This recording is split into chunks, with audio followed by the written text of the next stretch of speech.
Ladies and gentlemen, boys and girls, Dying Time is here. That's right, we're talking Friday the 13th, Part 7, The New Blood, on Kill by Kill. Well, greetings and salutations, Internet. It's your old pal, Patrick Hamilton, and I'm coming to you from Camp Crystal Lake, or actually, it's Long Beach, and it's fucking hot as hell. So if you hear noise from the outside, it's because I cannot close the door. It's too hot at the beach. And this is the Kill by Kill podcast, where we are dedicated to celebrating the least discussed component of any horror film, the characters. And today we will be unpacking all the gory details of Friday the 13th, Part 7, in the hopes that a partier's untimely end is just the beginning of the jokes we can make about them. And as always, the only person that I trust to help me clean up from all the mud that I leave right in front of the refrigerator, it's the one and only Gina Radcliffe. How you doing, Gina? Oh, well, you know, I'm just chilling here in my Scrooge McDuck money chamber, you know, enjoying that sweet cash that's been rolling in ever since. So, yeah, I don't want to brag or anything, but, you know, we got ourselves a little mention in a column called Podmas on a little website called the AV Club. What have you been doing with your massive windfall, Patrick? I've been spending my imaginary money on all sorts of things. You know, fame, fortunes, I got to brag to my wife's family in Wisconsin when I was there for a family reunion. It doesn't sound so stupid when you're published. Take that, Dad! But we're very happy that we were featured in Podmas. It's a dream come true. And for all those people who have joined us as a result of reading about us in Podmas, welcome to the podcast. We're so happy that you are here. But the good news is, Gina, we're not alone. That is right. We have ourselves a guest.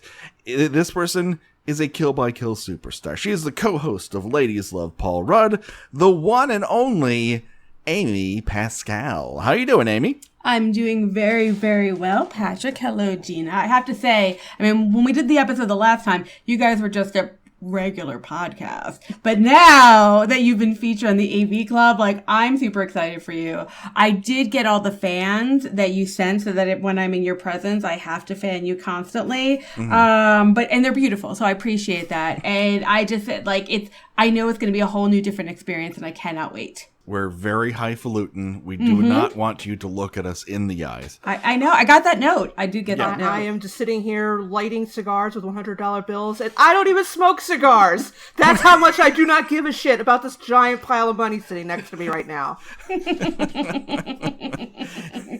I would just like to remind everybody that it costs me $10 a month to do this podcast. $10. All right. And I'm not getting that $10 back, more than likely.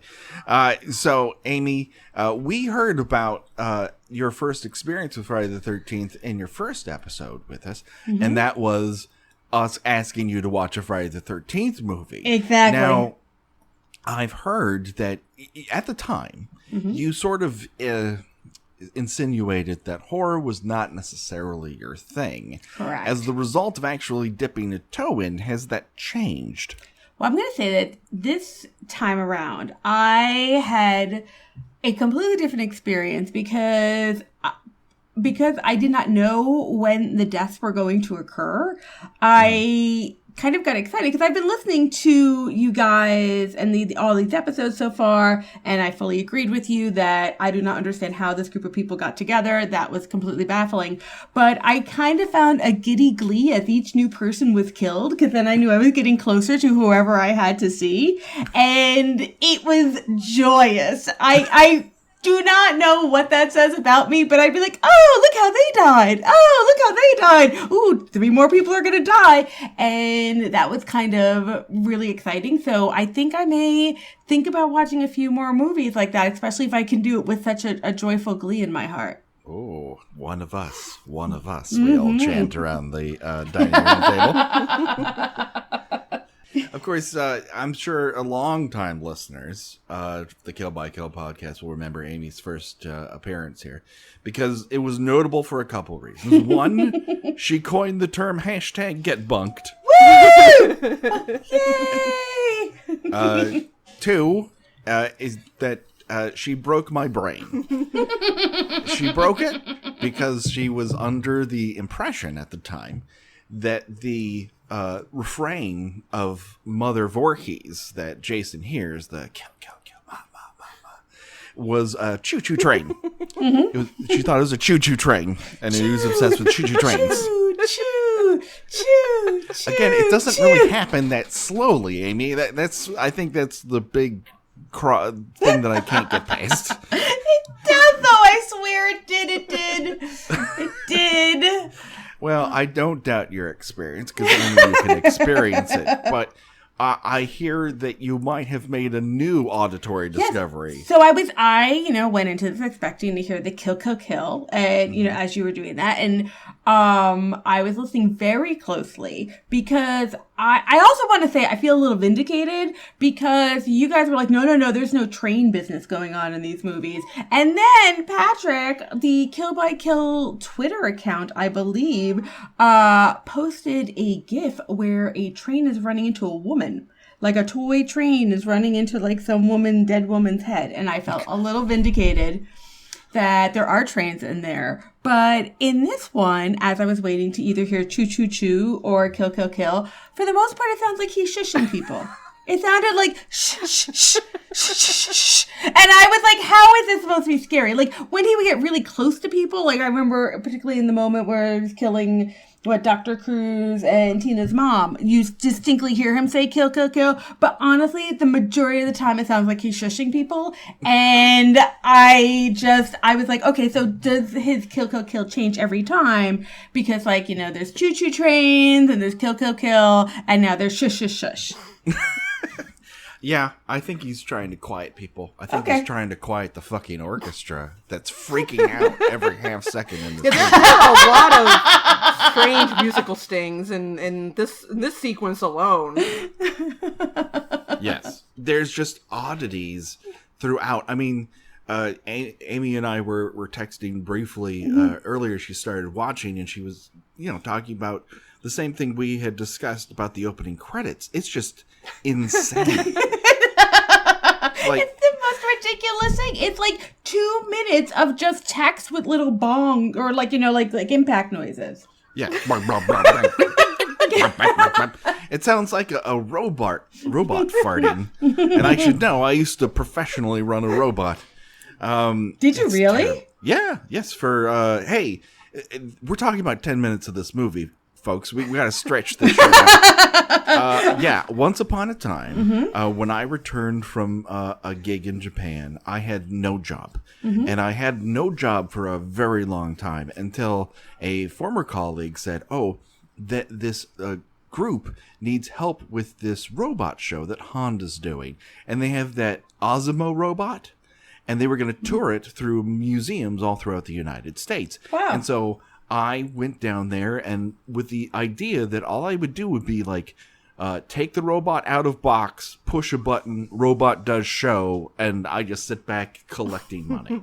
Of course. And it turns out that this robot is upset if there is a slight crack in the floor, or if someone expels a whistle too loud. It just falls over to the ground. It climbed stairs, but very delicately. And if it falls over on you, it hurts. Yeah. So I was a robot wrangler once upon a time, and then I met my now wife, then girlfriend. I'm like, how do I get out of this gig? And then the robot fell on top of me, and I'm like, oh, that's my excuse. I'm out. I toured Jersey City, and I got that robot on the Today Show, and I was like, fuck this noise, and I left. I think you went out pretty big. Jersey City and the Today Show is pretty good way to go. Mm-hmm. Yes, and That's bodily the way harm. you need to go out. Yeah. Jersey City and the Today Show. Exactly. That fucking weatherman wouldn't get out of my way. It's like the robot is standing next to him and waving, and everyone off stage is like, move. You see the tape on the floor? That's where he walks. Move. And he's like, is this all this robot does? It does if you stand in its way, motherfucker. He doesn't have free will. There's not a joystick where I'm moving it around after the fact. It's not Deadly fucking Friend. Ugh. He should have just killed him at that point. If I had a basketball, yes. That would have happened. Spoiler alert for Deadly Friend, which I do not believe is available anywhere. So, yeah, we are back into the middle of Friday the 13th, Part 7, which has 0 robots in it that I'm aware of. Let's do a quick body count. Who's still left alive at this point in the motion picture? We're going to start with Tina, who is a young woman still dealing with the guilt of killing her father by flirting with bad boys and throwing TVs around a room with her mind. Then we have Nick, and he's a perma-confused beau whose haircut appears to get more and more square as the movie goes on. We have Tina's mom, Mrs. Shepard, whose pants are just as up and tight as she is. Dr. Bad News Cruz, a character affected with more ticks than an Alabama Basset Hound. And then we open our episode on Melissa. Oh, Melissa. Who, when we last left her, had concocted a plan to win over Nick by letting Eddie maul her neck and dry hump her shin. And my question to the both of you is... Yeah. Has anyone dry humped you this badly in life? You don't have to answer. Yes. My response to you is I've never tried to get off on someone's shin like I'm the beagle that my parents had when I was 8. It's fine that you asked that question because I will pose a somewhat similar question to you in a few moments. I will say that I can definitely believe that someone like Eddie would be clumsily rubbing himself against the nearest female leg that will not immediately draw away from him in horror. It is not the way to turn anyone on, and what he's wearing also doesn't help, which he looks like a kid who wandered down a Christmas morning to find that Santa hadn't left him anything. Yeah, he got that matching undershirt and tidy whities. That's always a good look for a 22-year-old man. Oh my God, it's not a good look for anybody. The costumer has done no one in this movie any favors, but Eddie really gets it bad. I can't say that he deserves better, but that's not a good look. That ain't turning anybody on. Now you match that with Melissa's white button down, and there's a lot of white on white on white going on. Yeah, that is true. Oh my goodness. Her haircut is... I don't know what is going on. Is that supposed to be appealing? Because yes. And I'm speaking as a person who once found Bess Armstrong super sexy.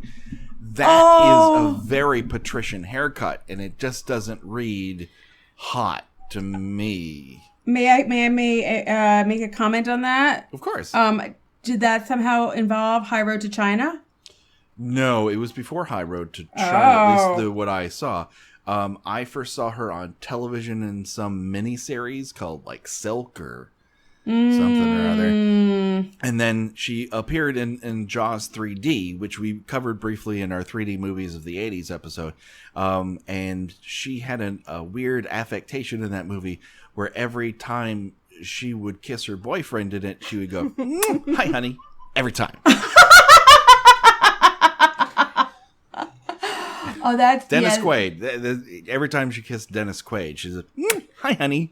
That is weird. Yeah. That's definitely weird. High Road to China was one of those movies that was on HBO a lot, so therefore I watched it a ton. It's probably terrible. I haven't gone back to watch it, but I thought Bess Armstrong was so awesome and like just so stylish and such a awesome badass. And then when she showed up as the mom in My So-Called Life, I was really, really excited. Yeah. I just remember her being more the kind of concerned girlfriend in many 80s movies. Like, I believe there was a movie with Tom Hanks and that she played a concerned girlfriend, and she does that sort of, kind of dismayed, very practical woman thing very well. You should see High Road to Wasn't China. Wasn't High Road to China High just Road basically like making it up to Tom Selleck for turning down Raiders of the Lost Ark or not getting it or something like that? Well, I don't think. I think it was not getting it. I think he was supposed to get it. I think he was about to walk out, and they wouldn't let him at Magnum PI. Wouldn't let him out of his contract. Yes. Just like Remington Steele wouldn't let Pierce Brosnan out of his contract to go be Bond. At least in both those circumstances, it was for the right reasons. Neither of those people should have been James Bond or Indiana Jones at that point in their life. It was fine. I agree. We weren't denied anything. As High Road to China, I think, actually proves, is that Tom Selleck has a level of rakish charm, but there's also, you just can feel the conservatism coming off of him a little bit. Yeah. I'm really glad that we're trying to reach the youth with this podcast. We really have our finger on the millennial pulse with these up to date, just cutting fucking edge references. Yeah, that sound you hear is a million fidget spinners just going like, why did I listen to the AV Club and listen to this podcast? Well, Gina, you're there burning all of your, $100 cigarettes that are wrapped in $100 and stuffed with $100 and burning them with $100. So you shouldn't care. I got this avocado toast and I'm just going to savor it. There you go. Hey, that's a house payment. Anyways, this thing between Eddie and Melissa really doesn't work out. She finally tells him, oh, this is terrible. Get off of me, please. And luckily for all of us, he actually listens to her. Mm-hmm. She does this by telling him that he doesn't really turn her on and, quote, you just didn't come through. I assume she's talking about his underwear. Yeah, I'm not sure what she meant, like, come through what? But the little hole in his underwear. Oh, God. All right, I'm going to give her a little bit more credit and think that he just, it's one thing, like, if you are not totally attracted to somebody, but if he's got a little bit of game, then, or maybe he just meant go down on her. I think that's where it is. Like, if he had just gone straight down on her, then she would have hung around for a little bit longer. Yeah, You mean humped her foot rather than her shin? Exactly. Yeah, I don't think that Eddie could find the clitoris on a map with a flashlight. Oh, I don't disagree with you, but I'm just saying, if her comment was, you just didn't come through, then I think that's the implication of, like, you did not get me off in any way, shape, or form, so I am so not entertaining you whatsoever. Now here's the question that I wanted to pose to you, Patrick. When he leaves the room, he says he's going to shower, and I've got a date with a soap on a rope. Yes. Now, I am not an expert on male masturbation. Mm-hmm. I spent a good 45 seconds or so trying to imagine how one would pleasure oneself with a soap on a rope, and it sounded like, spark plugs just going off in my head but not firing. It just was nothing was coming to mind. And I feel like that this was like either the screenwriter's attempt at saying something witty or Eddie's attempt at saying something witty, and I'm not sure, because it doesn't work and it's just kind of weird and awkward, and Eddie's last few minutes on this planet are just him being gross and entitled. Yeah, I thought about it long and hard, and the only thing I could really come up with is that he was going to bind his penis like a foot, and then he was into some sort of pressure and release thing. I don't know. They're hipsters. And he didn't even shower anyway, because when we next see him, he's just sitting in the living room sulking, still in his underpants. If that was an insult to her, it doesn't fly. If it was a witticism from him, it doesn't fly. As a writer, I don't know that I believe in his instrument right now. In fact, when he walks away, before he makes his soap on a rope comment, he says, I can handle rejection because I've been rejected by some of the finest sci-fi magazines in the continent of the United States. Which means that Alaska and Hawaii are still on the board, everybody. gonna lie, I really kind of like that line. I thought it was like this stupid, perfect thing that, you know, they're really trying to hit home the stupid dorkiness of him, and I kind of appreciated it. Like, because I think it just even solidified what a hopeless soul he was, and was so utterly oblivious, and was obviously never ever going to have sex in his life. No, and that does not happen.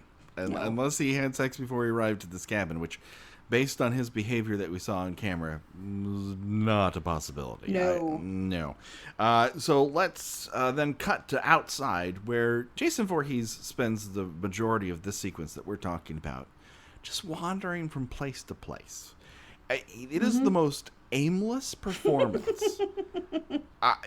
We have had really good Jasons and some not so great Jasons, but for the way people talk about this Jason, you would think that this was a blockbuster performance.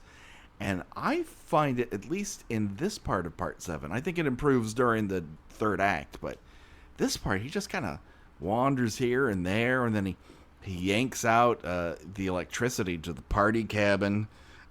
We get to hear the Jason train pulling into the station right before he does it. And this is only the second time I can remember him pulling the maneuver of, I gotta cut the power. He does it in Part 3, but it's not really a regular Jason go-to maneuver. I mean, I feel like he has done it more often, but maybe you're right, he hasn't. There's, like I said, he seems kind of unsure of himself in a lot of these scenes. It's like it's still all coming back to him. He's waterlogged, perhaps. Like he needs to just knock out the loose liquid up in his what used to be his brain case. I feel like he spends a lot more time just hiding, which is something he didn't do much of before. I mean, he would just like walk right up to people and, you know, splat or slash or whatever. But no, he's lurking in corners and kind of sneaking up behind people, and that's not the Jason we know and love. Yeah, Part 2 Jason, he does a lot of stalk and slash, which was the, you know, flavor at the time. We get a lot of shots of his killer POV, and of course the one POV that we always remember and it should be enshrined on his tombstone, and that is the penis POV of him looking at the dog muffin. I mean, I will say that the new and unimproved, but, you know, kind of sneaky, but yet kind of tentative Jason, that works to one good effect, and it is the scene where, is it David? Is that the pothead? Okay. David is going downstairs to get some food, and lightning flashes, and for like a split second you can see Jason standing in the corner. That I think that is probably the only genuinely scary moment in the whole movie. Like, I'm pretty sure I didn't remember seeing that before. And I'm like, oh, he's just standing right there. That's kind of cool. So this Jason, right, he's been underwater and been, like, you know, just basically locked down until Tina's superpowers, like, makes him alive again or whatever the heck it is. So I think this is Jason in rehab. I think he's, like, kind of going through PT. And, you know, like, if you've been in a coma for a really long time, you have to learn how to walk again, guys. Sure. You have to learn how to, like, feed yourself again. You have to learn how to dress yourself again. And I think that, you know, you are a little fuzzy-headed. I mean, it hasn't been that long since he's just suddenly been brought back to whatever Jason life it is.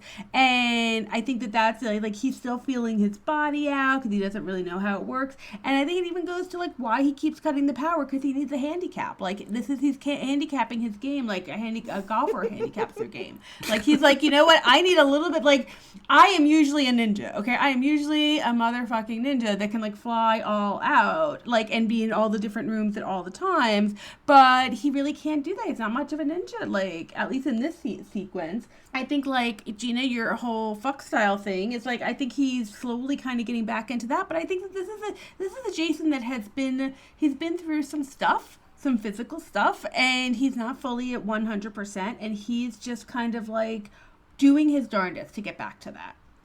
It's true that he does read David's fuck style in that, in the afterglow of having sex, David wants baloney. Which leads me to believe that David eats a lot of bologna, which makes me wonder how David ever has sex at all. This sequence here with Robin and David leaves a lot of spark to be desired. At one point, they're just making out with one another, because I can't believe any sort of part is inserted into the other. And he kind of awkwardly holds her back, like how my 3-year-old played with Play-Doh for the first time. It's just like a lot of open palmed touching. Yeah, I get the impression that these actors might have met the day they had to do this scene together. David is quite a charismatic character. At one point, he does a pratfall. One of those signature Peter Sellers, like Pink Panther pratfalls, where he falls off the bed and blames the fact that it's dark. Now, he was sitting on the bed. Darkness generally doesn't displace your ass for the most part. I think the only reason that this really occurs is that he falls, and then Robin is so delighted by David's wackiness that she sits straight up so we can get that court-mandated nudity that we were lacking in part 6. We just had to get it back, and she's going to deliver it, damn it. Well, I'm going to say I appreciate the fact that she was delivering it, because all of David's nudity he was so skinny, like you can see his rib bones at some point, and it was really unsettling to me. And I just was like desperate for anybody who looked like a normal person. And so then when we get Robin's like super cute perky breasts, I was like all in, like just keep the camera on her, because yeah, David was just so not interesting and very, very distracting in that sort of a way. Yeah, and also, who was the guy who got his head crushed in the last episode? I've already forgotten a lot of these characters' names. Ben. Okay, he apparently went to the Ben School of Seduction, in which he left his underwear on while they were having sex. Because I was bracing myself. I was bracing myself for unremarkable butt shot, and I'm like, oh, he at some point put his underwear back on. Yes, and it that's always cracks me up because of the outrageous, unrealistic, means that a movie will go to avoid showing male nudity. Yeah, where are them buns? Why don't we get to see what that booty do? This is the 80s. This is the height of men's buns, and we almost never see any buns in a Friday the 13th movie. No, it's very limited to naked chicks. But I mean, really, that's not changed much now. I mean, again, you have like the man getting out of bed in his own apartment, where the only other person is in there is the woman he just made love with, and he's wrapping a sheet around himself. I mean, you have a child, Patrick, so I mean, apparently you're not just running through the house delightfully naked for all to see, but generally speaking, if you're alone in the house with only the other person you've had sex with, you're just going to be, anyway, it would seem to me that you would be just, out there in all your glory. But in every movie, it's nope, got to do the complicated toga wrap to go to the bathroom. Well, it's very cold, and my nether regions get tingly when they're not encased in a red bikini brief. I'm waiting for the pictures. So, yeah, David goes to find food. He finds mud all over the kitchen floor. Is it mud? I thought it was blood. But who would it be? Whose blood would it be? Well, because I actually was wondering that. I was like, okay, he's not concerned that there was some sort of fluid all over the floor. Because the last 2 people killed were Ben and Kate, and Ben got his head crushed, and I'll grant you that there's probably some corpse juice happening there, but Kate's death was relatively bloodless, at least that we could see. He does squish every time he walks. I mean, that's true. He's like SpongeBob SquarePants all up in this whole place. It's just constantly quack, quack, quack, quack, quack. Can I say what my favorite part about David's death is? Sure. So Jason comes up behind him. David turns around and says, "Maddie?" Now, he is confusing a 6'4" rotting corpse for a short, slightly chubby 19-year-old girl.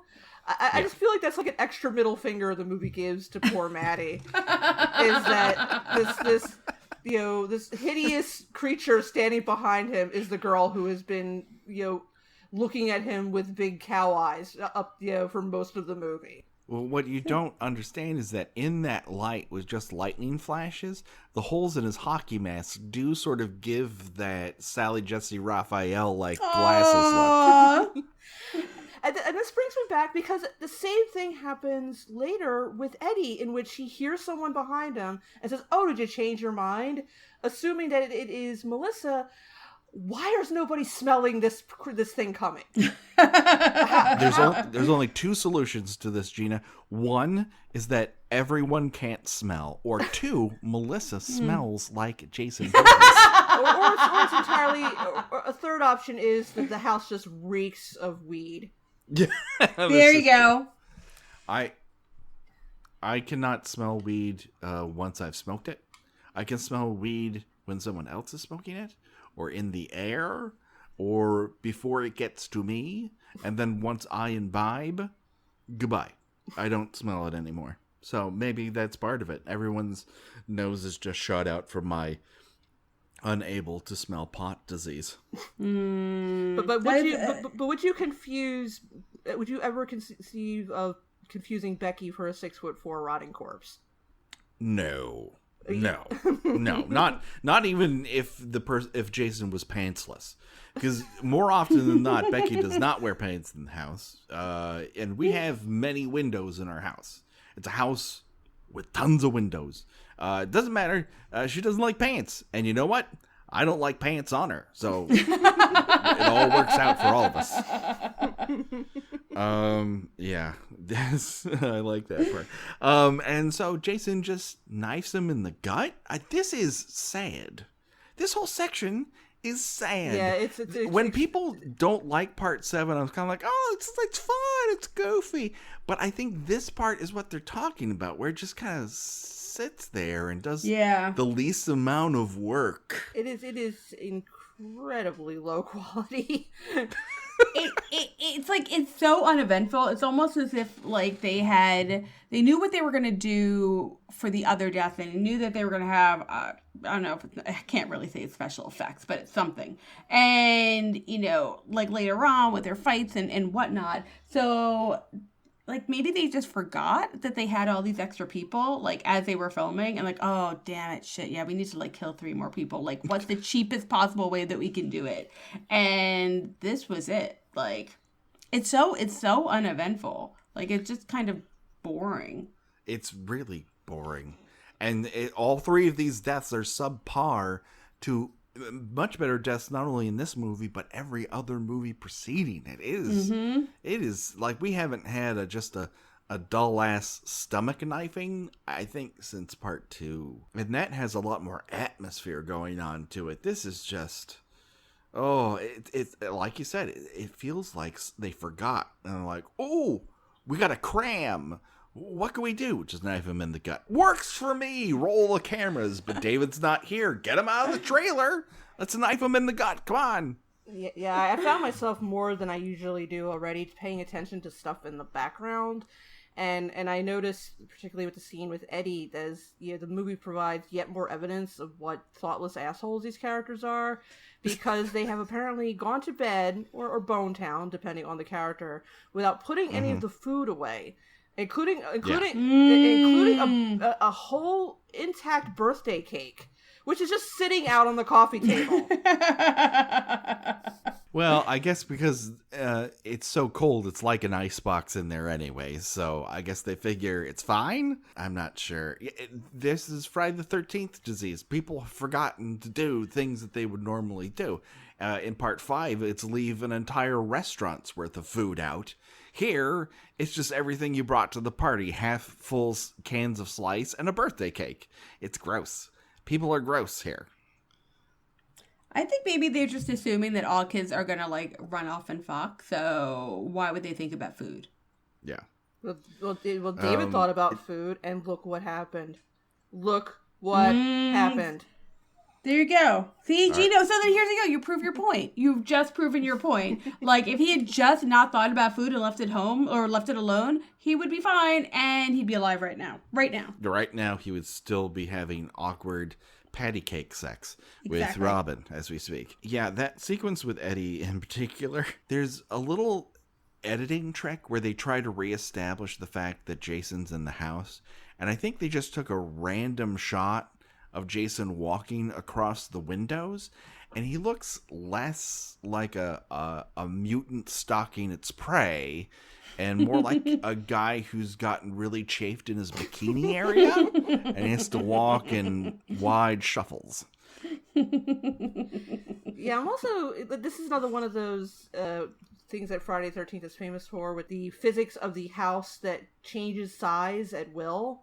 Where, you know, it is small enough that, you know, people are sharing rooms with each other, and yet large enough that someone sitting in the living room cannot hear someone in the kitchen being brutally murdered. Yeah. Yeah, I think the most egregious example of that was probably part 4, in which Jason was just literally walking up and down the stairs, just randomly killing people, and nobody else in the house heard him. Well, and parts of that, it's almost like he leapt up flights of stairs from the outside.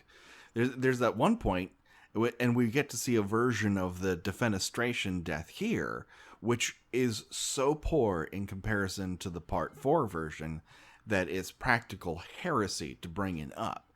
But yeah, the house is big enough that everyone gets a giant bedroom, and yet, like, because David was having sex in Robin's room, and then Robin goes to David's room later on, and David's room is like a master fucking bedroom. That is ridiculous. And it looks like a tornado went through it, and they've been there, what, a day? There's so much paraphernalia. Folks, you don't need this much Can we talk a minute about the joint laying out on the table? It looks it's about as long as a ballpoint pen. It honestly, like, it looks like something Cheech and Chong would smoke. I mean, it is absurd. Cheech and Chong would be like, slow your roll. It's giant. It's comical. It looks like a comedy cigar that would blow up in somebody's face that you would order out of the back of a comic book. It's fucking ridiculous. Kill. Break. Good afternoon, Max Funsters. Hope you had a fabulous day here at Max Fun High, home of the Fighting Beats by Dre. Just a few announcements before we dismiss for the day. First off, thank you to everyone who came to Mr. Kalen's going away party at the Flophouse. We were sad to see him transfer to Max Fun Prep in Los Angeles, but we wish him all the best. Next, the Rose Buddies, who I can only assume are a gardening club, are watching classic reality television at Hinterlands, the senior lounge, every Monday at 8 p.m. I don't know what this has to do with gardening, but they seem like a good bunch, so join them. And finally, remember that the Super Senior Prom is coming up on Saturday, September 23rd at the Footlight in Queens, New York, and it's not too late to buy your tickets. Only $20 each. The proceeds go to charity. The theme is Time Ain't Nothing But a Number. All right. And you are encouraged to wear fancy attire from any time period. For more information, go to bit.ly/mfprom, that's bit.ly/mfprom, and join us for dancing, drinking, and raffle prizes. Go Beats! This announcement was brought to you by the Max Fun Prom Committee, an arm of the unofficial NYC Max Fun fan group. This prom is a real thing. Please come. Kill. Break. Greetings and salutations, killers. We're taking a quick break in the action to let you know that if you rate and review us on iTunes, we will talk about it here on the air because you deserve it. You went out of your way. Well, our friend Kara Napoleon left us a lovely review on iTunes saying that there are so many Friday the 13th movies and so many people die in each one that it's really, they start to blend together. This podcast lovingly mocks every slashed and hacked character and really gets into how baffling most of these movies are. It's hilarious and very bingeable. Thank you ever so much, Kara. If you rate and review us on iTunes, we will talk about it here on the air. Hey, tell us what your favorite Friday the 13th kill is, and we'll talk about that too. Anyways, let's get back to the action. The body count continues right now. Kill. Break. All right, so let's rewind here a little bit because there are some major plot points that we're missing. They're all Tina and Nick related. They're still wandering in the middle of the woods. They happen to find Michael's body. He's still awkwardly cradled in the arms of a tree. He's still blinking like a crazy person, which is strange for a dead body, but lots of blinking out of him. No one behind the camera said, let's take another one on that close-up. Nope, still blinking. And Tina reacts with both the thrill that she's proven right, and then the sudden realization, oh no, this is a human being and Nick is connected to him. And so she goes, hey, I know that you're mourning your deadbeat DWI loving cousin, but we gotta beat feet. Let's get out of here. They make it all the way back to Casa Shepherd, and they go into Daddy Shepherd's train-loving office. Oh, interesting. Oh, did you not see that choo-choo hat that he's wearing in the framed photograph? I think I missed it. I think I might have zoned out during parts of this. Okay. Well, there's three major things that they find in here. One is that the spike that Dr. Bad News Cruz hid was actually just sitting out on this fucking desk. Actually, Mrs. Shepherd brought it out of a drawer, but whatever. Again, Tina is right. Two is that there is a possibly loaded semi-automatic pistol just sitting in a drawer. And Tina hands it to Nick like it's a used diaper. Which I get. I'm not big around firearms either. But he turns it kind of upside down like he's checking to see what sex a puppy is. And that's just like, okay, I'm satisfied with this. And the third is what is basically Roy's evidence wallet from part 5, only in diary form. Whose book is this filled with Jason Voorhees articles? This is where maybe the third or fourth time I have questioned Dr. Cruz's motives in this. Yes. Because now we're supposed to assume that he has brought Tina and her mother to this place where he knows, fairly recently there has been a supernatural, insanely powerful serial killer for ... question mark? Yeah, how does this turn into money? How do you monetize this? Did he know that she would somehow be able to bring Jason back? Because he has changed motives at least 3 times in this movie, and we still have a half hour to go. Unless he's got a secret Busta Rhymes-like web show happening, where it's a pay-per-view between Tina the telekinetic powerhouse and Jason fucking Voorhees. Where do you take this from here and go, voila, I'm famous town. I'm Dr. Oz now. Buy my vitamin supplements. How does this work in his favor? Is it his diary or is it Daddy Shepherd's diary? I don't know. There's so many questions. I'm pretty sure it's supposed to be Dr. Cruz, but again, it's not clear, nor is it ever made clear what this is supposed to mean, what the audience... I mean, obviously he's telegraphed immediately that this is a bad guy who will get his comeuppance to the audience's satisfaction, which he does, more or less. But he is a bad guy whose motives are so unclear that it is hard to pass judgment on him. He's more squirrely than evil. He's incompetent in his bad guyery. It's really, really odd. There's actually a fourth thing that happens in this room that's super, super important. And I want you guys to buckle up. Nick discovers Tina's powers, and he does it when she looks at these news articles and begins to make the room quake in what can only be described as a telekinetic orgasm. telekinetic and orgasm. Oh, I like telekinetic and orgasm. Yeah. Like that. I like that. Yeah, telekinorganism, but I like telekinetic and orgasm. There's something about adding that extra K in there. Yeah. Like It's the extra completely K for unnecessary, power. yeah. Yeah, completely unnecessary, but it works. It works. It's not in like, either word, and yet I added it in. I like it. It's a little Cronenbergian to me. It sounds like a kind of X-rated version of Scanners. Telekinetic and orgasm. I love this word so much that I'm just going to start randomly saying it at people. Listen, And... if your telekinetic and orgasm lasts longer than 4 hours, see a doctor. Well, I have to say, I remember the scene very distinctly. Because again, I was fading in and out, but I was watching this going, oh, okay, now I know that I have not been watching this entire movie very, very closely, but is her telekinetic experience, I don't remember her looking like she was having an orgasm every single time. But this is a really big one. It is a huge one. I mean, this is, wow. I mean, I'm surprised that the camera doesn't cut to an older lady in the corner and pointing to her and says, I'll have what she's having. I definitely I definitely tabbed over to something else, and then I was like, what in the hell is happening in this scene? Oh, the room is literally shaking. Okay, I see.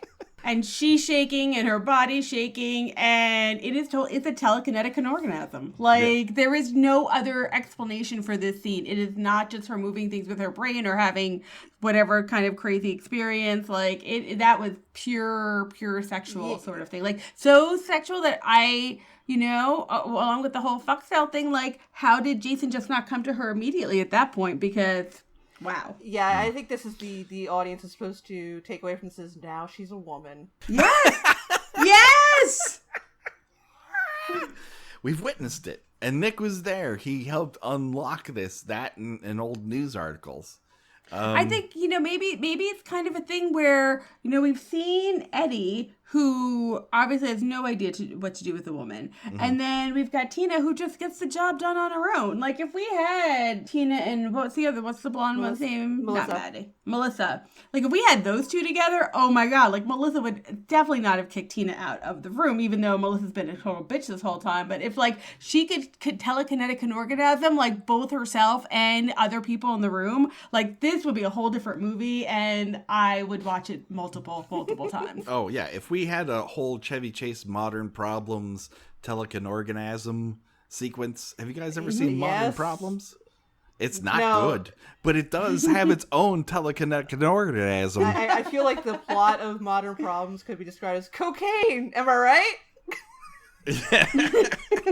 Once again, finger on the pulse of 2017. Oh my God, so many millennials are not going to Chili's and listening to this right now. Hey, we threw sex in there, Gina. We threw sex in there. That's true. That'll keep them listening. That's right. Let's don't cash any checks. Maybe we'll tell more. Maybe in our next episode, we'll tell more stories of awkwardly losing virginity, because that's always going to come back to. Melissa sneaks out of the party cabin, and we practically hear the Pink Panther theme as she leaves. Eddie opens up Michael's gifts. What the fuck? Oh, all these people are terrible. They're terrible themselves, and they're terrible to each other. And I would just never think if someone didn't show up to a birthday party, I'm like, you know what? I'm going to open up his gifts because I didn't get laid tonight. Fuck you. He's terrible. It looks like everybody bought his gifts from Spencer's Gifts. I hope so. Yeah. I hope every single one of those is a gag gift. I hope they're all as hilarious as the one, which is a personal penis enlarger, which turns out to be a small magnifying glass. That is the height of humor. Thank you, Friday the 13th. Somewhere in one of those, somewhere in one of those packages is a pair of novelty underwear. It says "Home of the Whopper" on them. Fingers crossed, but we never find out because Jason, again, saunters into this room like he's actually looking for the craft service table. Eddie mistakes the scent of rotting, waterlogged flesh for the girl he awkwardly dry humped earlier. To his surprise, it turns out to be Jason Voorhees, and I guess he gets, like, neck chopped, I think he slashes his throat. Well, I have to say, this death and possibly the next death, like, at least with David, and again, because I was, like, watching every death with giddy glee, so I had the description that it was David, the stoner who gets knifed, so I was waiting for that. Mm-hmm. I kind of had to rewind because I completely missed this. Because I heard him talk about the penis enlarge or whatever, and I think I just kind of rolled my eyes and tuned out. And then they were off to doing something else, so I kept waiting for Eddie to be killed, and everyone just kept going around asking for David. Yeah. So, or was it Michael? I don't even know who they were calling for. So I thought it was going to be him, but yeah, that's how uneventful it was. It was just, And yeah, it was put under a table or something. Yeah, the tension and release going on here is sort of misfiring in this portion of the movie. Let's give everyone a real quick example of how poorly this section of the movie is directed. After Eddie is dispatched, Jason sort of ambles, let's say, upstairs. We then go to Robin's room, where she exposes herself again, puts on a shirt, and then we get, and I counted, a 15-second shot of a doorknob.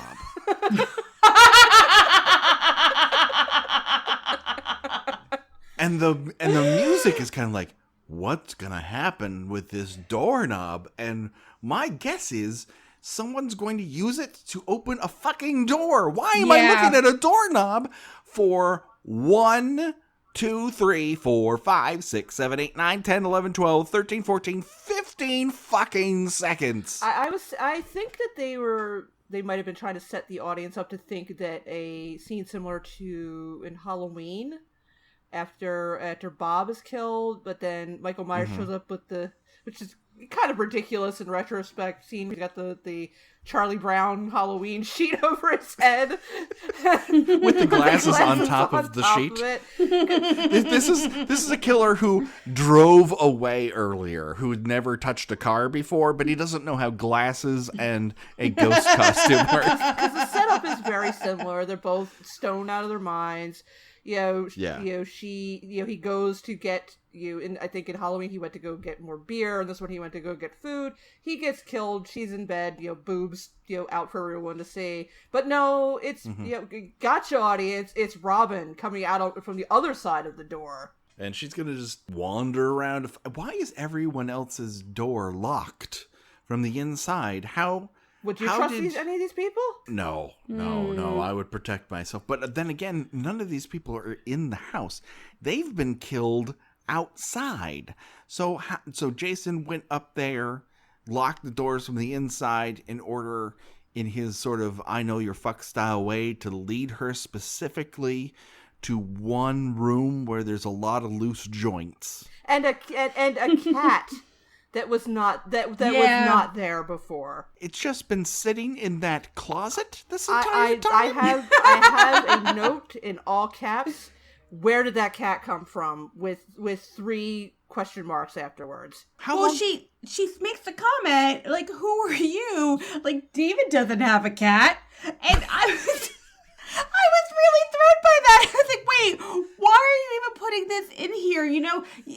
Like, that alone made it even more ridiculous. I was like, well, then where did the cat come from? Like, is the cat, like, luring people in for Jason? Like, is he a sidekick? Or is he a therapy animal? Going back to my rehab thing. Like, did Jason, when he came out of the lake, he found this stray cat, the two of them bonded. They're going to go on ventures together. And so the cat is like, finding ladies or people to get them to calm down, relax, that Jason can just up and kill them. Here's another topical reference. Perhaps he's like the cat in Cat's Eye, a harbinger of terrible things to come. That is true. That is a possibility. I do like and I had forgotten this until just now, that she says, "Oh, David doesn't have a cat," as if part of their conversation after the first time they had sex was, "Do you have a cat?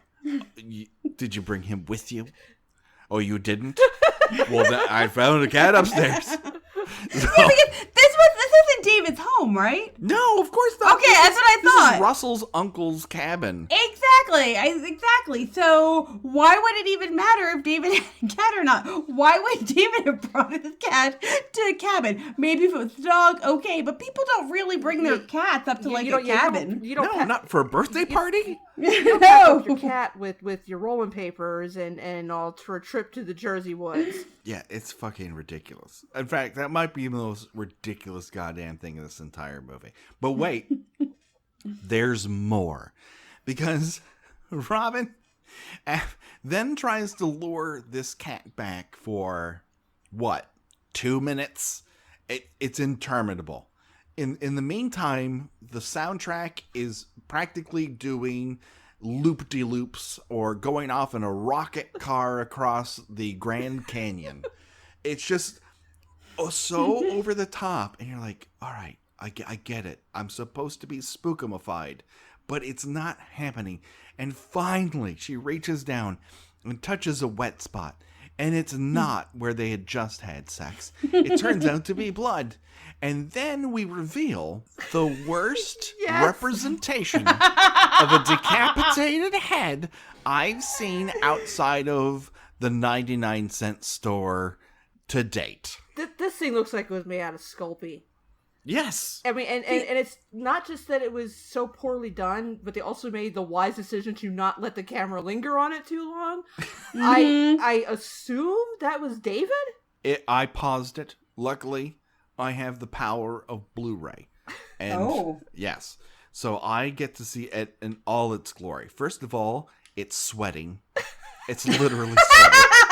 So whatever they made it out of, the lights have made it seep moisture out of it. They sculpted out of the leftover bologna from the. It's entirely possible. It's made out of the Play-Doh that he was playing with previously on Robin's back. The eyes have gone a pale blue. I mean, like Paul Newman eyes. I think I would have noticed if David had Paul Newman eyes.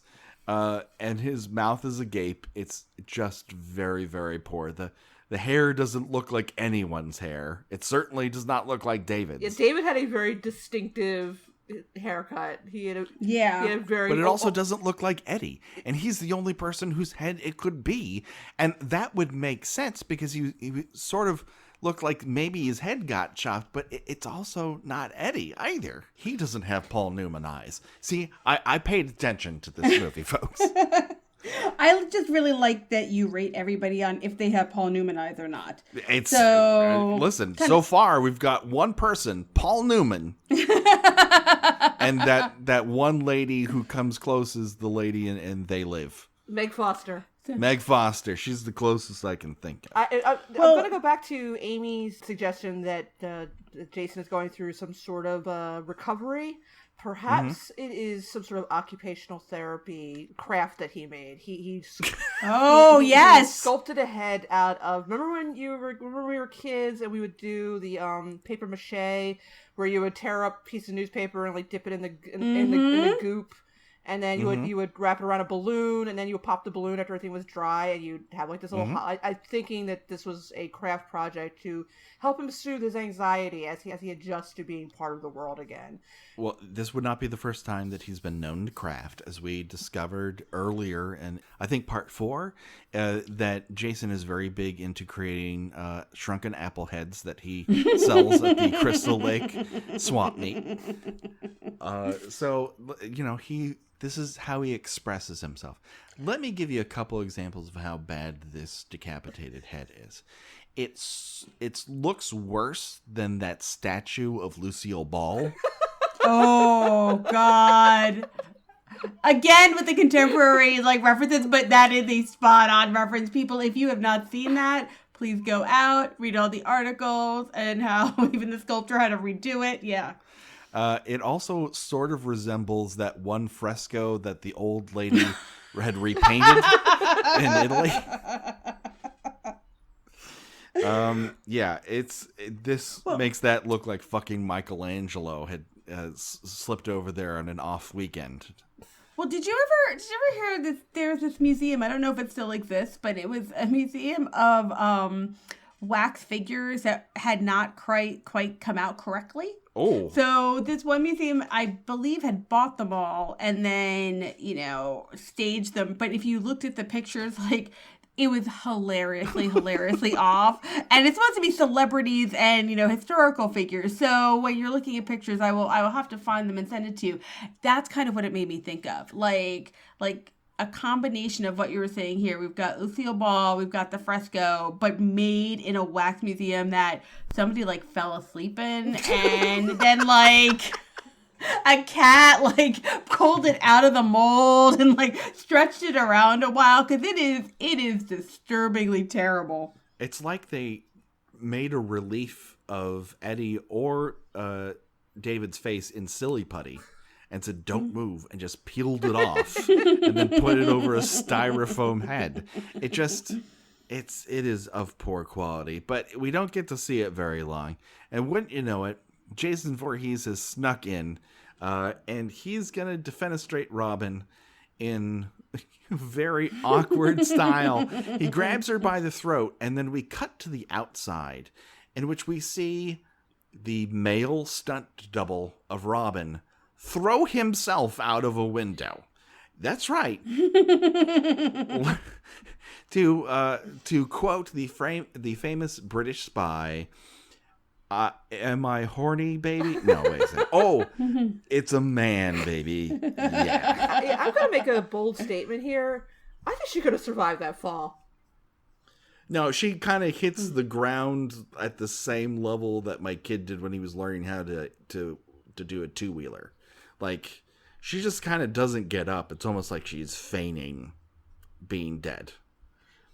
And also, I assume this is the same male stuntman, but you can see that they are covering their face right before they hit the ground. Well, that's what I was trying to figure out. So I was looking at this. Now, granted, I should have paused and looked closer, but my thoughts were: was this like a Dread Pirate, like Robert's mask in The Princess Bride?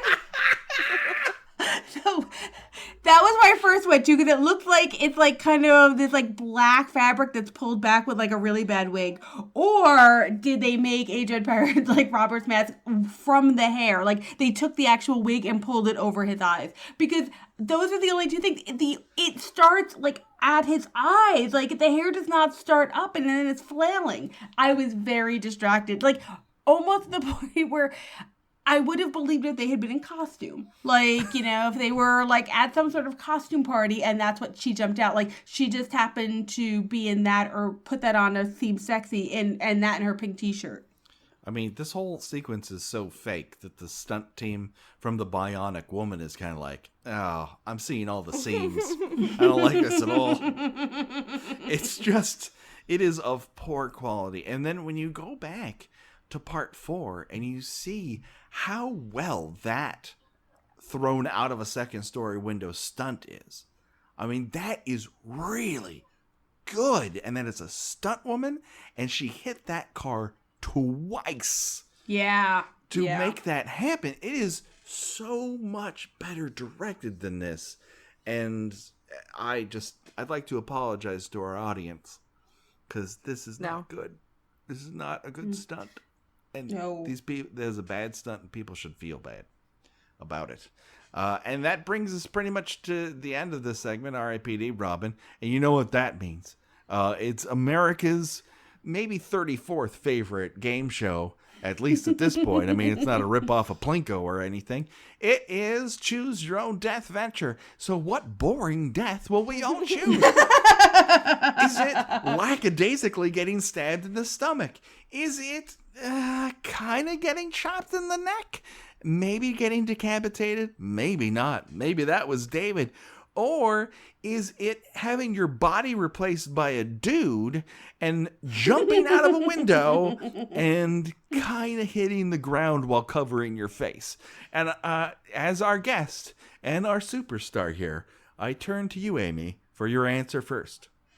Well, I'm going to say, well, as I was watching this, I was trying to figure out what death did I want to go with. I knew straight up I'm not going with Eddie, because it was just sad and pathetic all the way around. Yes. So initially, I was going to pick David, because he's just had sex with a hot girl. Mm-hmm. He's hungry, but he's now gone down and he's found food. So really, like, he's kind of sated everything that he needed to have sated at that point, and then he gets killed. But Patrick, you just said something that kind of just changed everything for me, which is, do I want to be thrown out of a window, have my body turned into a man's body right before I fall? And so I kind of want that, because my question is, I think both it's going to be an interesting experience, even if it's really briefly, like knowing what it's like to feel like a man, or does my consciousness go somewhere else?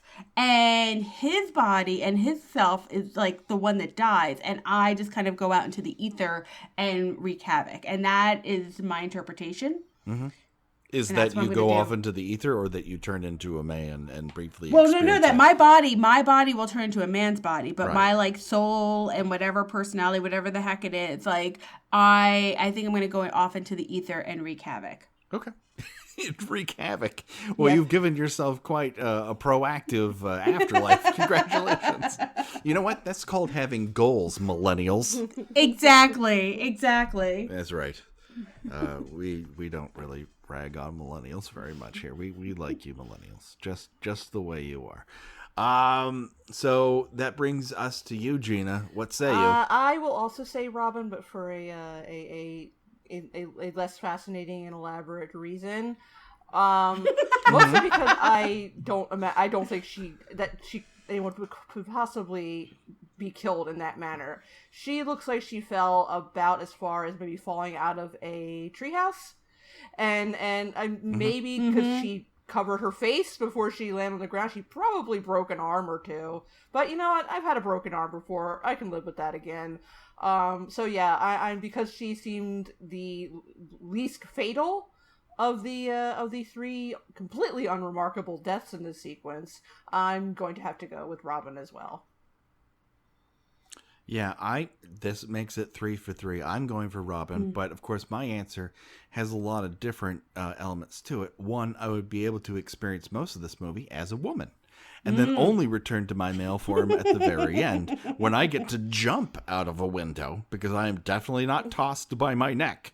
People don't need to use their legs that much when they're tossed by their neck.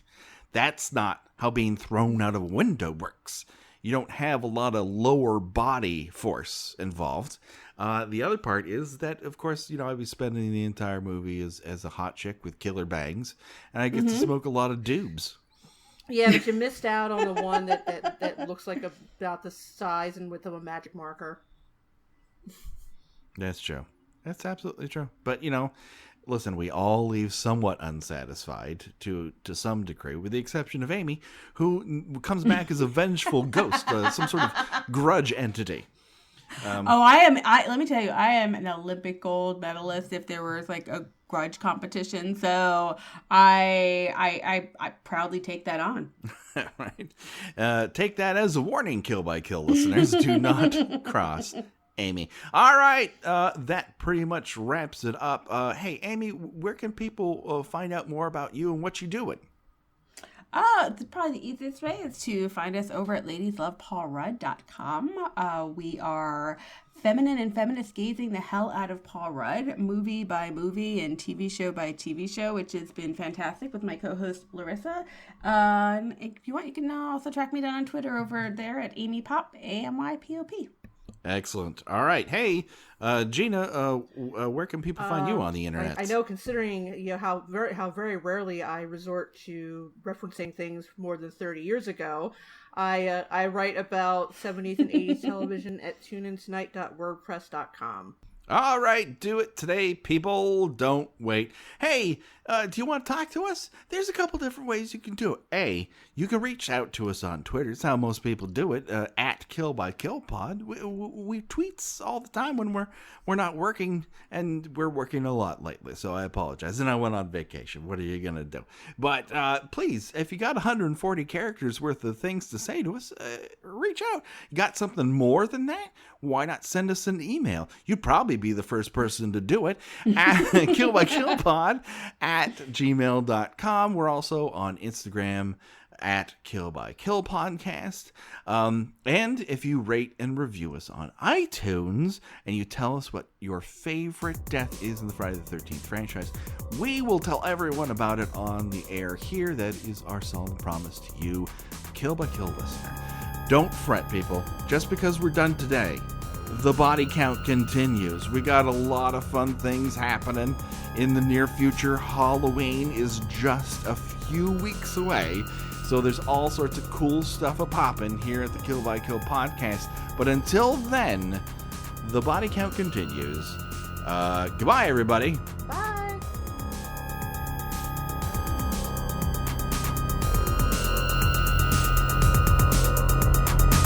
Kill by Kill is produced by We Write Good and is intended for entertainment purposes only. Friday the 13th is owned by Paramount Pictures. Jason is owned by New Line Cinema. No infringement is intended. Kill by Kill logo was designed by Josh Hollis. Visit him at joshhollis.com. The Kill by Kill theme was created exclusively for us by Revenge Body. Get the whole track and much, much more at revengebodymemphis.bandcamp.com today.